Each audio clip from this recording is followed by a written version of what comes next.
Hey, welcome back everybody. I'm Lou, and this is Metal Lens Reviews. What's up? If this happens to be your first time here, you're checking out my channel and you like what you see, you like hearing me talk about movie reviews, do reactions, and the like, well, you came to the right place, and thank you. Please do me that favor of like, comment, subscribe. Really helps me grow the channel and, of course, provide you guys with more stuff to watch. Alright, so what are we doing here? Well, we're going to be doing a movie review. Recently, earlier in the day, I had an opportunity to go to the movies, and I had two choices. One of them was a slasher independent film called In a Violent Nature. It looked very, very good, and supposedly is boasting the kill of the year. It's a slasher movie, it's independent, had my name written all over it. The other one, a blockbuster called Furiosa, a Mad Max saga. So, Mad Max, Furiosa, they're both connected. Furiosa acts like a prequel to that. So long story short, I had to weigh my options here. I really want to go see In a Violent Nature. But I read a few spoiler-free reviews just to see what I was getting myself into. It didn't take much convincing because I was planning out to see that anyway. But it's like a ambience kind of film where it's a lot of stuff going on in the background. Because the whole point of that film, In a Violent Nature, is you follow the killer's point of view as opposed to the victims. So it's that kind of slasher movie. It takes a very artistic approach. It's very art housey. So, and I was like, either way, I don't care. I'm going to see it. Either I'm going to wait. It's going to come on Shudder. I have Shudder, so it doesn't really matter.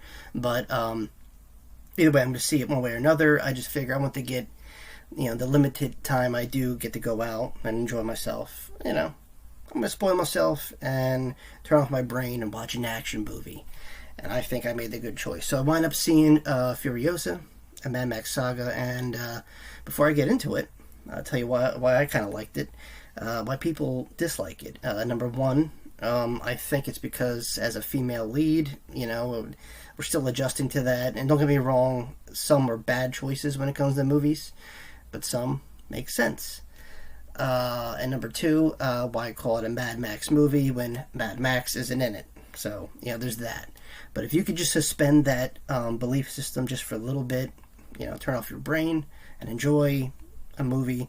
Because this had everything you would want out of an action movie, a post-apocalyptic movie. The Italians did these kind of movies really well, actually, back in the day. They were cheesy, and they were kind of rip-offs of, like, Escape from New York, Escape from L.A., but you gotta love a good post-apocalyptic movie. It's scary how to think that might be our future. Probably not, but you never know. Anyway, Furiosa tells the story of Furiosa, the character that Charlize Theron played in Mad Max. This is her journey, pretty much. As a little girl, she gets kidnapped by Chris Hemsworth character, Dementis, who actually does a great job playing a villain. It's ridiculous. It's over the top. I understand this might turn off some people. So this movie has comedic elements. It's action-packed. I love the visuals. George Miller does a great job. And, it's one of those movies you go to enjoy. It's a popcorn movie. This doesn't need intellectual, if I could say it right, intellectual kind of thought patterns. You don't have to be a scientist to figure it out. We all get what the story is, and this is just that story. But I do sympathize with the ones that are arguing, saying they hope this movie fails and crash and burns. And while it's not earning the amount of money its predecessor did, I think this was a good story. Look at The Mandalorian. Okay, it was a complete side story after the Skywalker saga. People could have said the same thing about that, right? But they accepted The Mandalorian, Din Djarin, and it wound up being a good story, except for the third season. We're not going to talk about that.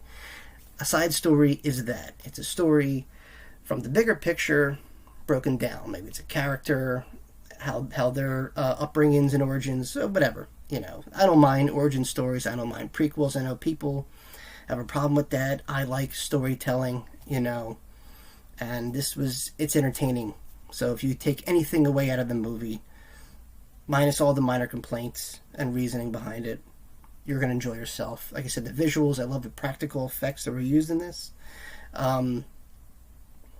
there's a lot of familiar characters that pop up. Obviously, it leads up into Mad Max if you stay to the end of the credits. Fury Road, it definitely leads in that direction. But I mean, I thought Furiosa was good.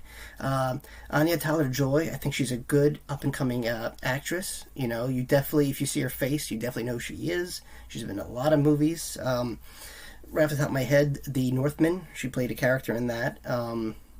Yeah, I could see her working her way into A-list films. Some people might like that. Some people might like her doing the lower budget indie films, but this is I guess, a positive direction in anyone's career who's acting.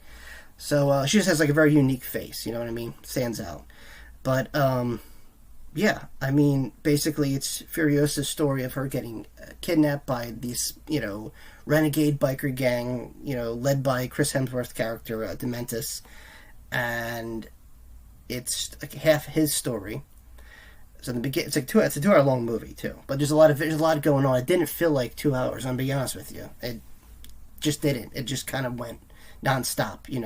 There's a lot of what I call quiet action scenes that just kind of sporadically erupt in the moment. But this is like a road warrior kind of movie where it's open road, if you could say that. A lot of desert, a lot of just heat. You could feel it. Probably the worst time to watch it is in the middle of summertime. But hey, it's a summertime movie.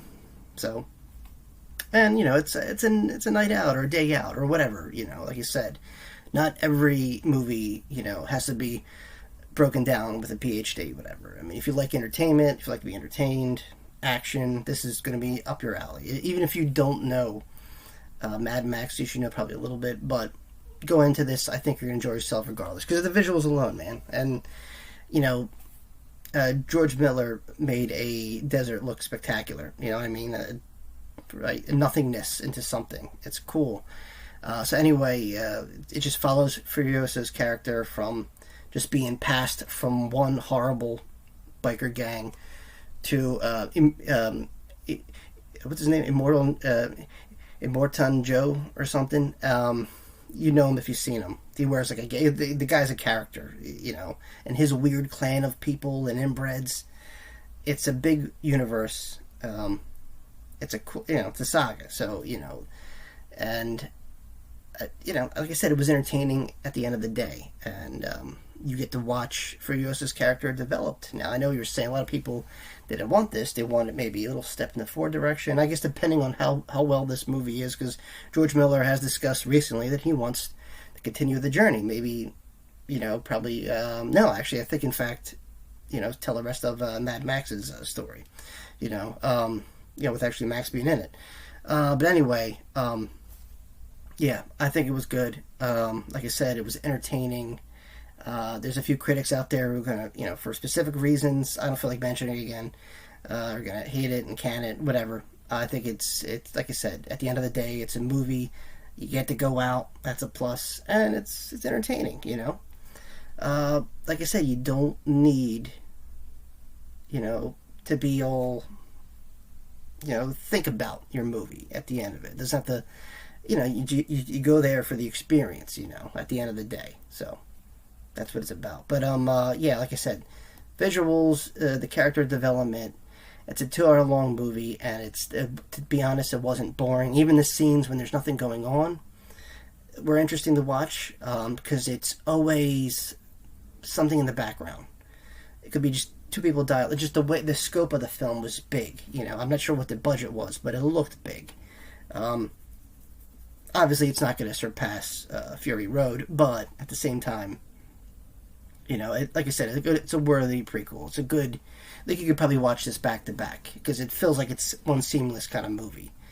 Either way, like I said, I appreciate it. I like a good blockbuster every now and then. I mean, people probably said the same thing about Terminator 2 when it came out. I mean, it's a good movie. That movie's kind of flawless. But, I mean, people at the time must have thought, you can't capitalize on Terminator. There's no way you could top that. And then the sequel comes out. And, some movies do an awesome sequel. Some don't. Look at Alien. Aliens. That's a good example.